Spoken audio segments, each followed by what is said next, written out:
Assalamualaikum warahmatullahi wabarakatuh.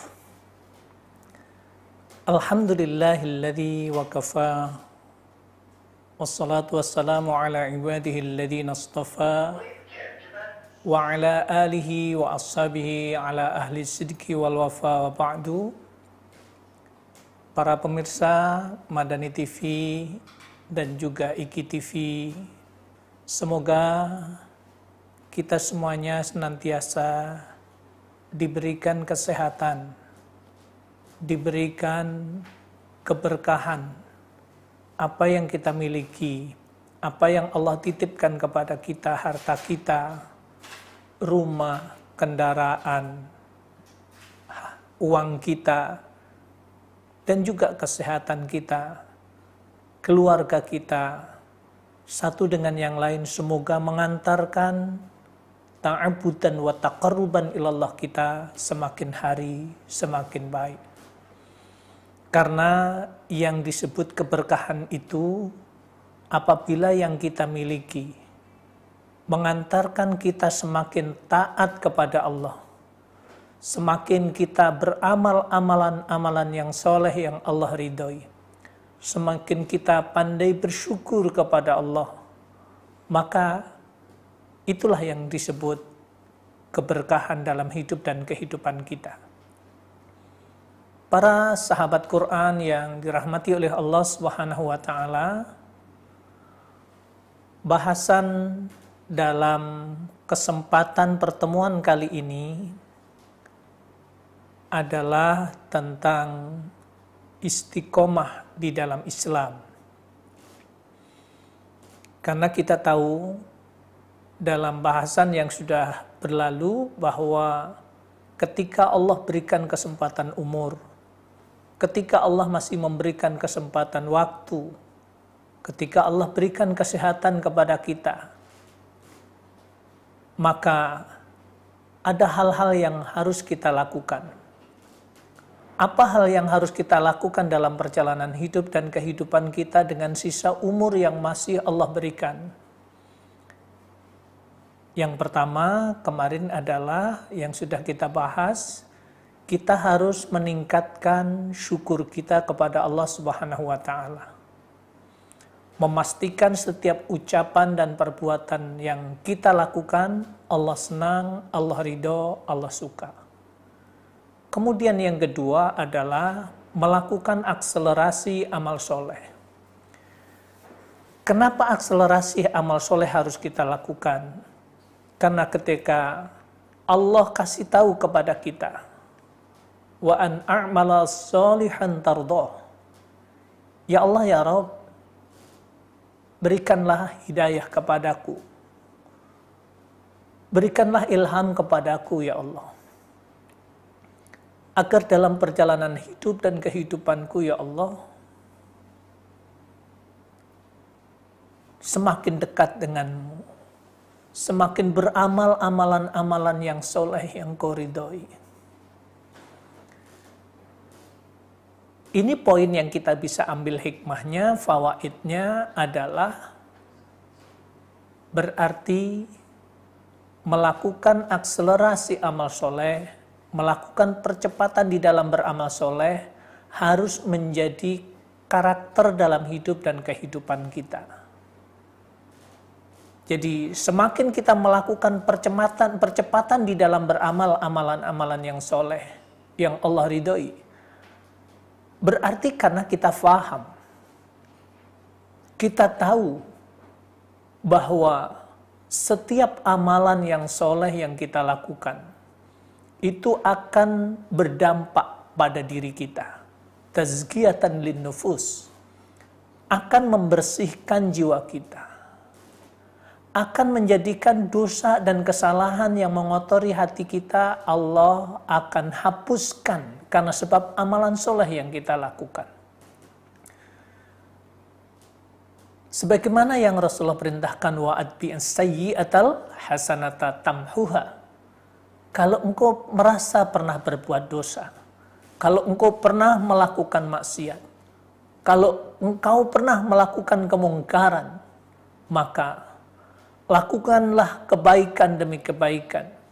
Lakukanlah amalan-amalan yang soleh yang Allah ridhoi. Maka dengan itu, tamhuha. Allah akan menghapuskan kesalahan dan dosa yang selama ini kita lakukan. Berarti dalam konteks penghapusan dosa dalam kehidupan kita, Allah akan menghapuskan dosa dan kesalahan yang selama ini kita lakukan, kemaksiatan yang kita lakukan, dosa yang kita lakukan, kemungkaran yang kita lakukan akan terhapus apabila kita melakukan amalan-amalan yang soleh. Semakin cepat, semakin banyak amalan yang soleh yang kita lakukan, maka saat itulah peluang untuk menjadikan hati kita menjadi bening, menjadi bersih. Maka kemudian dengan itu Allah akan penuhkan. Kemudian yang ketiga, wa aslih li fi dzurriyyati. Allah memberitahu kepada kita cara yang terbaik untuk menjadikan diri kita baik di dunia sampai kemudian nanti masuk di alam barzah. Dosa dan kesalahan yang kita lakukan Allah akan ampunkan, yaitu ketika kita punya kepedulian, ketika kita punya empati, ketika kita menyiapkan generasi kita agar akidahnya benar, ibadahnya benar, akhlaknya baik. Maka dengan akidah yang benar, akhlak yang baik, ibadah yang benar, yang dimiliki oleh anak-anak kita, maka apapun yang dimiliki, yang diamanahkan kepada keturunan kita, baik jabatan, baik harta, rumah, tanah, mobil, motor, deposito, atau semua yang dimilikinya, akan menjadikan anak kita terus berpikir bagaimana menjadikan harta yang dimiliki, rumahnya, tanahnya, kendaraannya, depositonya, mendatangkan kebaikan untuk ayah dan ibunya. Dan yang pasti, dengan kita punya kepedulian sampai menjadikan anak-anak kita menjadi generasi yang akidahnya benar, ibadahnya benar, akhlaknya baik, soleh lah, kalau bahasa kita soleh, solehah. Kemudian anak kita tidak pernah absen memintakan ampun, memintakan kasih sayang Allah untuk diri kita, maka itulah sebenarnya doa kita, wa aslih li fi dzurriyyati, ya Allah, perbaiki diriku dengan memperbaiki anak keturunanku. Maka ketika hadirnya generasi kita memintakan ampun kepada Allah, memintakan kasih sayang dari Allah untuk kita, ketika infak, ketika wakaf, ketika mengeluarkan hartanya, diniatkan untuk disedekahkan kepada kita sebagai orang tua, maka disitulah berarti posisi anak kita mendatangkan kebaikan, baik kita masih ada di dunia, atau kemungkinan nanti kita sudah di alam barzah. Kebaikan demi kebaikan dari anak kita akan terus mengalir karena sebab kita didik dengan benar. Kemudian yang keempat, apa yang harus kita lakukan ketika kita tahu usia kita sudah 40 tahun, 45, 50, 60, 70 tahun, atau lebih. Apa yang harus kita lakukan? Taubatan nasuha. Ini bahasan yang kemarin sudah kita angkat. Kemudian, poin yang berikutnya dari rangkaian doa itu menunjukkan petunjuk dari Allah Subhanahu wa taala.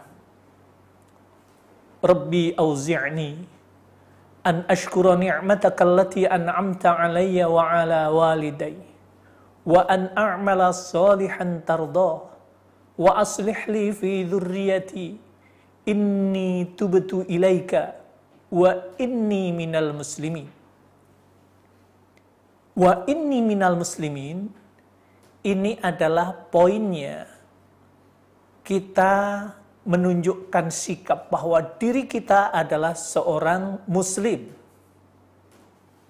Kita punya kontinuitas di dalam hidup dan kehidupan kita untuk tetap mentauhidkan Allah, beribadah hanya kepada Allah. Maka kemudian poin yang terakhir dalam bahasan kita ini adalah istiqomah di dalam Islam. Jadi di dalam cara memanfaatkan kesempatan waktu, kesempatan umur yang Allah berikan kepada kita, yang harus kita lakukan adalah istiqomah di dalam Islam. Apa itu istiqomah? Bahasan inilah yang kemudian kita tuangkan di dalam buku rahasia di balik usia 40 tahun ini di halaman 137. Bagi para pemirsa yang sudah memiliki buku ini, silahkan dibuka. Bagi yang belum, silahkan untuk berpesan, telepon melalui nomor yang sudah di-share. Silahkan menghubungi Saudara Umar nanti untuk mendapatkan buku ini. Baik, para pemirsa yang dirahmati oleh Allah Subhanahu wa Ta'ala, istiqomah ini adalah poin yang nomor 5, bagaimana di dalam memanfaatkan kesempatan umur yang Allah berikan. Maka di sini kalau kita angkat dalam bahasa Arabnya, istiqomah yastaqimu, qoma yaqum. Maknanya adalah tegak berdiri. Jadi berdiri tegak, lurus. Yang makna kebalikannya, lawan katanya adalah bengkok. Jadi ketika orang itu hidupnya lurus, tegak, lurus, maka itu kemudian disebut istiqomah di dalam bahasa. Dalam istilah nanti kemudian secara syar'i, ini ada beberapa pendapat yang kemudian dituangkan bahwa istilah istiqomah itu adalah sesuatu yang diperintahkan oleh Allah kepada Nabi dan orang-orang yang beriman. Jadi istiqomah itu adalah bentuk perintah dari Allah bagi para nabi dan orang-orang yang beriman kepada Allah dan Rasul-Nya. Abu Bakar As-Siddiq menjelaskan tentang istiqomah. Istiqomah itu adalah orang yang tidak berbuat syirik kepada Allah dengan sesuatu apapun. Itu namanya istiqomah dalam penjelasan sahabat Abu Bakar As-Siddiq. Kemudian sahabat Umar Ibnul Khattab menjelaskan tentang istiqomah itu adalah melaksanakan perintah dan meninggalkan larangannya. Nah, ini sama-sama dekat dengan istilah takwa.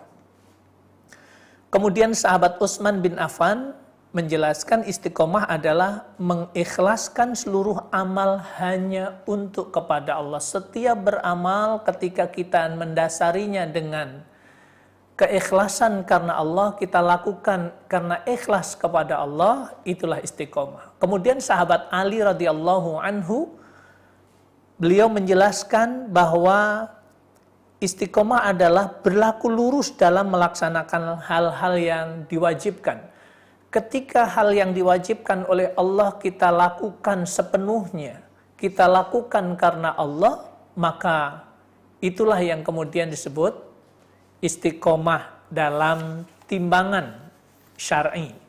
Kemudian Ibnu Rajab menjelaskan istiqomah menempuh jalan agama yang lurus dengan tidak berpaling ke kiri maupun ke kanan.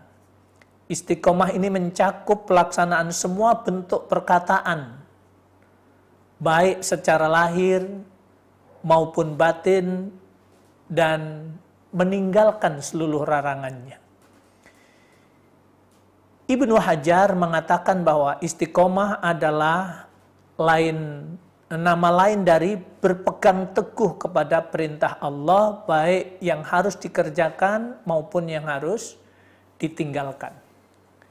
Subhanallah, ini poin-poin tentang penjelasan makna istiqomah. Ada satu lagi Al-Qadhi Iyad, beliau menjelaskan maksudnya istiqomah itu adalah mentauhidkan Allah, beriman kepadanya, kemudian mereka berlaku lurus, tidak menyimpang dari mentauhidkan Allah, dan selalu iltizam, konsekuen dan konsisten dalam melakukan ketaatan kepada Allah Subhanahu wa taala. Kemudian satu lagi, Ibnul Qasim Al-Qusairi, beliau menjelaskan istiqomah adalah sebuah derajat di mana berbagai urusan menjadi sempurna dan berbagai kebaikan dan keteraturan dalam dapat diraih darinya. Barang siapa yang tidak istiqomah dalam kepribadiannya, dia akan sia-sia dan akan gagal. Ini penjelasan tentang kaidah-kaidah istiqomah. Nanti, kenapa kita harus istiqomah? Apa yang kita dapatkan ketika istiqomah? Bagaimana agar kita terus menjadi orang yang istiqomah? Nanti akan kita lanjutkan dalam bahasan tentang istiqomah dalam Islam di halaman 139 dalam buku Rahasia di Balik Usia 40 Tahun.